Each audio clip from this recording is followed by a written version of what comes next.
Olá pessoal, Deus abençoe a todos vocês. Vamos tirar mais dúvidas. As pessoas elas têm dúvidas com relação aos fatos bíblicos e nós vamos tirar essas dúvidas. Uma pessoa perguntou: a morte na cruz era a pior de todas as mortes pelo Império Romano na época de Jesus?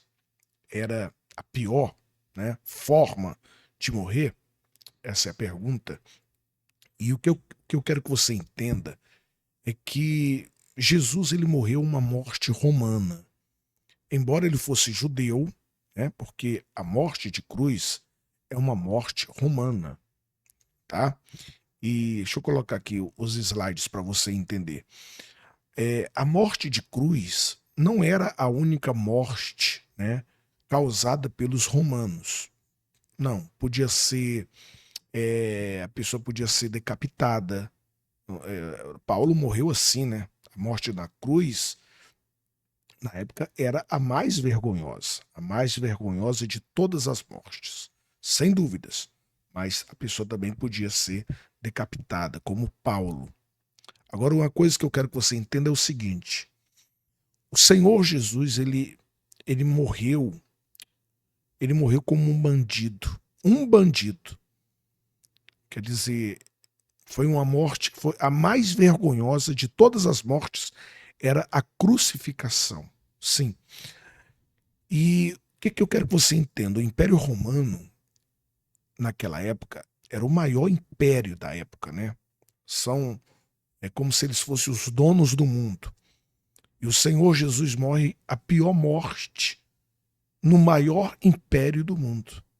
Quer dizer, significa que Jesus morreu como o pior de todos. O Senhor Jesus, o nosso Salvador, morreu o nome sujo para eles. Ele morreu pela política. O nosso Salvador, ele morreu como um malfeitor. Quer dizer, significa que Jesus, ao morrer, ele desceu no último degrau da dignidade humana. Interessante. Por que ele não morreu dormindo, né? Por que ele não morreu de infarto? Por que ele não morreu de outro jeito? Ele morre como um bandido para aquelas pessoas, né? Ele vai ao último degrau da dignidade humana. Agora, interessante é que quando ele chega lá no último degrau, ele volta de lá com uma alma, né? Lá no último degrau, junto com ele, né, estavam ali mais duas pessoas, estavam morrendo também, e dessas duas pessoas, uma delas se arrepende.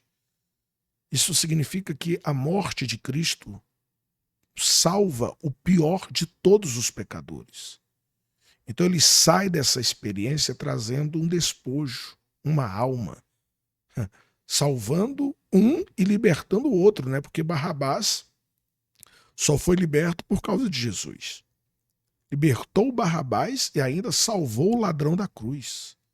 E aí, aquele ladrão da cruz é ele que reinaugura o paraíso, né? O paraíso é fechado por um homem, que é Adão, né? E ele é reaberto por Jesus, o último Adão. No próximo vídeo nós vamos tirar mais dúvidas com relação aos fatos bíblicos. Forte abraço e até a próxima.